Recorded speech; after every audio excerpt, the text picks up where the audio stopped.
Nesse vídeo eu vou compartilhar os 3 livros que mais fizeram sentido para mim em 2024 e no final eu vou te dizer qual é o primeiro que eu estou terminando de ler já nesse ano de 2025. No ano que passou eu tinha o objetivo de ler ao todo 24 livros, a minha meta eram 2 livros por mês, eu fiquei um pouco abaixo disso, li no total 19 livros, mas é melhor você ter metas e chegar perto dessa meta do que não ter meta e acabar não evoluindo em nenhuma área, com nenhum hábito da sua vida, não é isso? Então o meu objetivo aqui é poder trazer algum tipo de conteúdo que vai gerar valor na sua vida e também de quebra te sugerir alguns livros que eu acho que vão fazer muito sentido para você e que vão te inspirar e vão agregar valor na sua trajetória. Então, quem sabe também te livrar de uma bomba, né? Muitas vezes a gente acaba perdendo algum tempo da nossa vida lendo livros que não fazem tanto sentido pra gente, enquanto a gente poderia estar lendo livros que realmente vão fazer a diferença. E é por isso que eu quero gravar esse vídeo aqui para contribuir com você dessa forma. Eu vou deixar aqui na descrição todos os livros que eu li no ano de 2024 com notas. E o que eu levo em consideração nessas notas? Eu levei em consideração não apenas o conteúdo, mas também a forma como esse conteúdo foi apresentado. Muitas vezes a gente tem livros bons, com conteúdos bons, mas que não fazem tanto sentido pra gente porque não são escritos de uma forma tão adequada, tão interessante, que te prendem. Então, eu levo em consideração tudo, o conteúdo, a forma de escrita, se foi um livro que agregou, não agregou, se foi um livro gostoso de ler, se não foi bom de ler. Então, tudo isso eu levo em consideração nessa lista que eu fiz com 19 livros que eu li em 2024. Do lado eu tenho o autor e as notas que eu atribuí a cada um desses livros, caso você tenha interesse em saber e quem sabe ler algum desses livros ainda esse ano. Aproveita e comenta se você leu algum desses livros ou se você pretende ler algum deles ainda esse ano.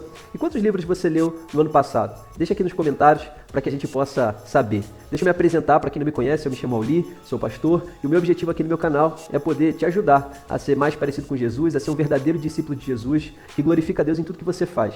Se esse tipo de conteúdo te interessa, eu quero te convidar a se inscrever aqui no meu canal. Meu objetivo esse ano é poder gravar muitos conteúdos aqui que vão abençoar a tua vida, a tua família e que vão gerar valor para você. Então se inscreve, ativa o sininho para que você seja notificado toda vez que eu postar um vídeo novo e assim você também vai estar me ajudando a alcançar mais pessoas com os conteúdos e as mensagens que eu quero compartilhar aqui, tá certo? Bom, mas por que é importante que nós façamos leitura de livros? Por que ler livros é tão importante? Bom, eu diria 3 coisas para você. Em primeiro lugar, quando a gente lê livros, esses livros eles nos conectam com pessoas grandes.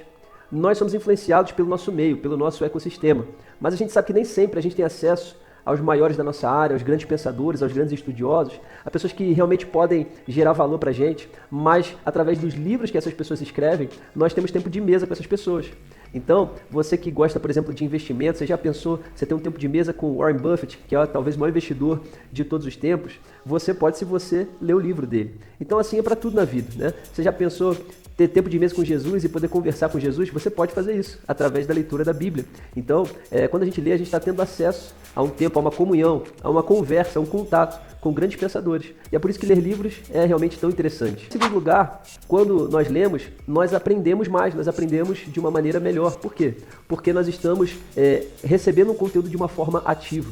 Então quando você vê um vídeo, você está parado, você está sendo passivo, você está recebendo um conteúdo de forma passiva. Quando você lê, você está ativo, você está exercitando a tua mente para se concentrar, para interpretar aquela leitura, para guardar aquele conhecimento. Então, como você está ativando áreas do seu cérebro, a chance de você conseguir reter aquele conhecimento é muito maior do que simplesmente ouvindo um áudio ou assistindo um vídeo, né? Seja de um curso gravado, de um canal do YouTube. Então ler é bom porque você consegue reter muito mais conhecimento. Também, eu gosto muito de ler porque ler é um conhecimento barato. Então, eu, por exemplo, no ano passado eu investi quase R$2.000 num curso. Dentro desse curso, o professor recomendou um livro. Quando eu li o livro, eu vi que boa parte daquele conteúdo ele tinha tirado exatamente daquele livro, que me custou R$40, R$50. Então, muitos cursos que a gente vê pela internet, eles são feitos com base em livros. E às vezes você compra um curso de R$1.000, R$2.000, R$3.000, quando você poderia ler um livro de R$50, o mesmo livro que o professor daquele curso leu, e você teria o mesmo tipo de conhecimento pagando muito menos. Então, quando a gente tem o hábito de ler, a gente consegue ter acesso a conhecimento de uma forma relativamente barata e acessível. Então, por isso que eu te recomendo, faça a leitura de livros. Dito isso, eu quero partir de fato para os 3 livros que geraram muito valor na minha vida em 2024. Vou te dizer o que eu aprendi com esses livros e vou deixar aqui como recomendação para você também. O primeiro livro é A Pirâmide da Sabedoria, do autor Brett McCracken. Eu acho que é assim que se fala o nome dele. E esse livro ele é muito bom porque ele traz à tona uma realidade que nós estamos vivendo nos dias de hoje. Nós estamos na era da pós-verdade, nós estamos num tempo onde é muito difícil você discernir o que é verdade, o que não é, o que faz sentido, o que não faz, o que é de fato sabedoria e o que é um conhecimento lixo, um conhecimento que não é verdadeiro, não é adequado para as nossas vidas.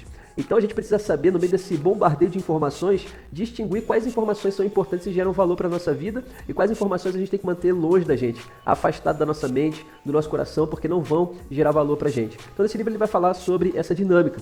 E talvez uma das coisas que mais me marcaram desse livro é quando ele mostra que a sabedoria ela não vem apenas pelo conhecimento que nós adquirimos, mas também pela prática. Ele fala que é muito importante para que a gente seja uma pessoa mais sábia e desenvolva sabedoria, não apenas adquirir conhecimento, mas também que a gente compartilhe isso, que a gente coloque isso em prática dentro de uma comunidade de fé, dentro da nossa família, dentro do nosso ambiente de trabalho, seja onde for, que a gente pratique aquilo que a gente está aprendendo. Ou seja, adquirir conhecimento, muitas vezes ele vem pela leitura, por assistir um vídeo, por ouvir um áudio, mas a sabedoria ela envolve também a parte prática. Isso foi algo muito interessante que eu vi nesse livro. Outra reflexão importante que ele traz nesse livro é de que sabedoria nem sempre tem relação com a quantidade de informações que a gente absorve. Nós somos bombardeados de informação o tempo inteiro, mas a sabedoria, ela exige não apenas receber uma informação, mas refletir em cima dela. Na era digital, na era da internet, a gente está se acostumando a ver uma notícia na internet e já formar uma opinião e já comentar. Muitos comentários são feitos sobre várias coisas o tempo todo na internet. Todo mundo tem voz, todo mundo tem opinião. Mas será que essas opiniões, elas são fruto de uma reflexão profunda? São palavras e opiniões de sabedoria? Com certeza não, porque as pessoas estão se acostumando a comentar e interagir e opinar na mesma velocidade com que elas recebem essas informações, sem nenhum tipo de reflexão, às vezes sem nem mesmo conferir se aquela notícia que ela recebeu é verdadeira ou não. Então, esse ensinamento ele também é importante, da gente refletir se as informações que a gente está recebendo são verdadeiras, são boas, se agregam, refletir sobre elas antes de poder formatar algum tipo de opinião. O segundo livro, que está no meu top 3 de 2024, se chama As 4 Estações do Casamento, do Gary Chapman. Ele é o mesmo autor das 5 Linguagens do Amor, um livro que ficou muito famoso em todo mundo, e de outros muitos livros também que falam sobre família e sobre relacionamento amoroso. Eu gostei muito desse livro. Nesse livro, ele vai comparar o casamento às estações do tempo, ao inverno, ao outono, à primavera, ao verão. E ele vai mostrar que, assim como a natureza, o casamento ele tem suas estações variadas, definidas. Ou seja, cada fase do casamento, ele exige de nós um tipo de comportamento, um aprendizado. O casamento ele é uma jornada. E a grande sacada desse livro é quando ele mostra que, diferentemente da natureza, no casamento nós temos o poder, a capacidade de transicionar de uma estação para outra. Nós não somos reféns da natureza e do tempo. Nós podemos fazer escolhas que podem tirar o nosso relacionamento do inverno para o verão, de um estado de frieza para um estado novamente de amor, de alegria, de felicidade. Então eu aprendi algumas coisas com esse livro. No final do livro, ele traz ali 7 ensinamentos, 7 estratégias que você pode colocar em prática para que o seu casamento ele saia de uma estação mais fria para uma estação mais quente, de alegria, de amor, de paixão. E eu quero compartilhar aqui rapidamente 3 dessas estratégias. A primeira é ouvir com empatia. O que é ouvir com empatia? É você dedicar tempo para o seu cônjuge, não apenas para ouvir o que ele tem a dizer, mas ouvir de uma forma ativa, ou seja, demonstrar um interesse genuíno em entender o que está passando no coração do outro.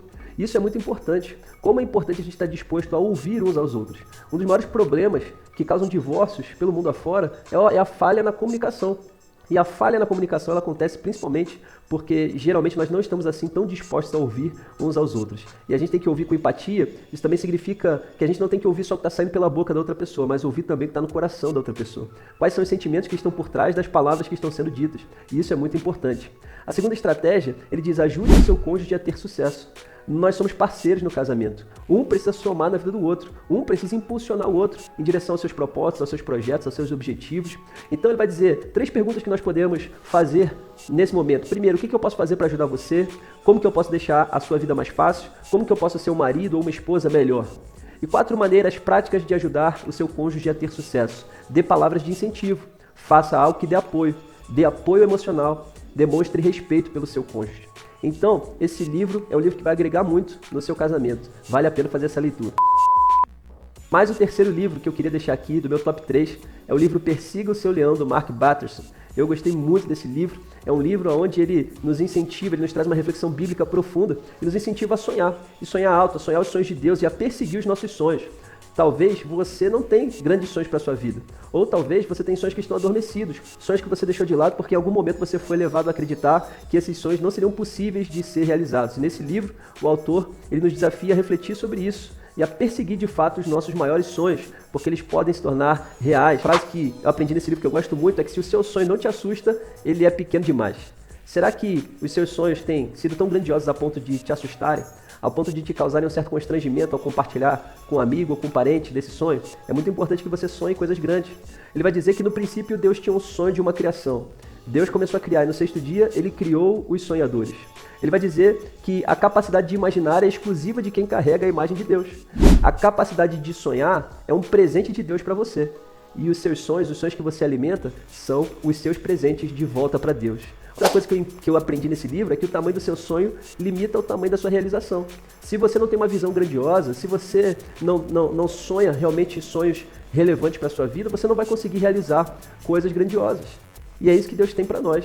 Então, nesse livro, você vai ser muito desafiado a sonhar sonhos grandiosos. Meu primeiro livro para 2025, que eu estou pensando em ler, já está na minha lista para esse ano, é o livro Como Flechas, do pastor Luciano Subirá.